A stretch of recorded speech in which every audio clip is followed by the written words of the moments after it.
I am speaking to you from the Cabinet Room at 10 Downing Street.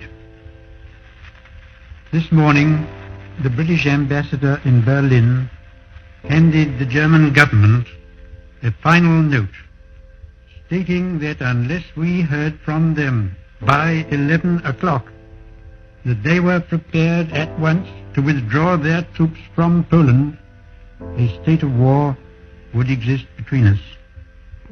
Mr. Vice President, Mr. Speaker, members of the Senate, of the House of Representatives, yesterday, December 7th, 1941, a date which will live in infamy, the United States of America was suddenly and deliberately attacked by naval and air forces of the Empire of Japan. The United States was at peace with that nation, and at the solicitation of Japan was still in conversation with its government and its emperor, looking toward the maintenance of peace in the Pacific. The attack yesterday on the Hawaiian Islands has caused severe damage to American naval and military forces.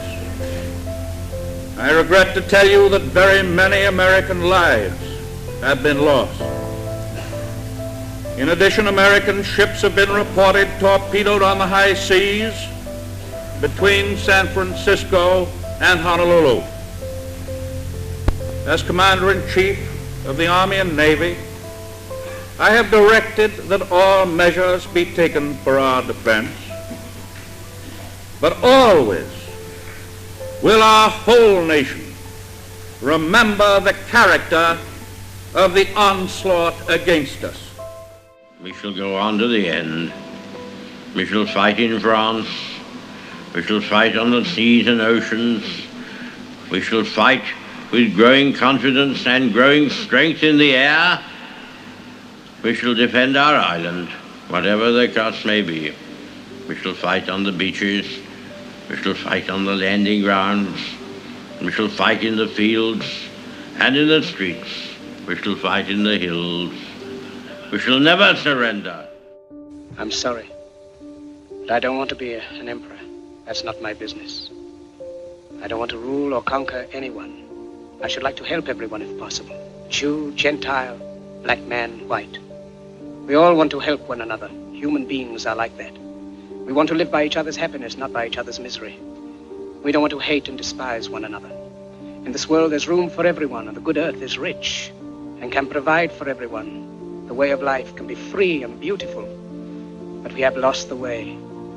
Greed has poisoned men's souls, has barricaded the world with hate, has goose-stepped us into misery and bloodshed. We have developed speed, but we have shut ourselves in. Machinery that gives abundance has left us in want. Our knowledge has made us cynical, our cleverness hard and unkind. We think too much and feel too little. More than machinery, we need humanity. More than cleverness, we need kindness and gentleness. Without these qualities, life will be violent, and all will be lost. The aeroplane and the radio have brought us closer together. The very nature of these inventions cries out for the goodness in men, cries out for universal brotherhood, for the unity of us all. Even now, my voice is reaching millions throughout the world, millions of despairing men, women, and children, victims of a system that makes men torture and imprison innocent people. To those who can hear me, I say, do not despair. The misery that is now upon us is but the passing of greed, the bitterness of men who fear the way of human progress. The hate of men will pass, and dictators die, and the power they took from the people will return to the people. And so long as men die, liberty will never perish. Soldiers, don't give yourselves to brutes, men who despise you, enslave you, who regiment your lives, tell you what to do, what to think, and what to feel, who drill you, diet you, treat you like cattle, use you as cannon fodder.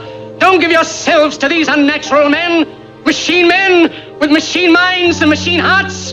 You are not machines, you are not cattle, you are men. You have the love of humanity in your hearts. You don't hate, only the unloved hate, the unloved and the unnatural. Soldiers, don't fight for slavery, fight for liberty. In the 17th chapter of St. Luke it is written, the kingdom of God is within man, not one man nor a group of men, but in all men, in you. You, the people, have the power to create machines, the power to create happiness. You, the people, have the power to make this life free and beautiful, to make this life a wonderful adventure. Then in the name of democracy, let us use that power. Let us all unite. Let us fight for a new world, a decent world, that will give men a chance to work, that will give youth a future and old age a security. By the promise of these things, brutes have risen to power, but they lie. They do not fulfill that promise. They never will. Dictators free themselves, but they enslave the people. Now let us fight to fulfill that promise. Let us fight to free the world, to do away with national barriers, to do away with greed, with hate and intolerance. Let us fight for a world of reason, a world where science and progress will lead to all men's happiness. Soldiers, in the name of democracy, let us all unite!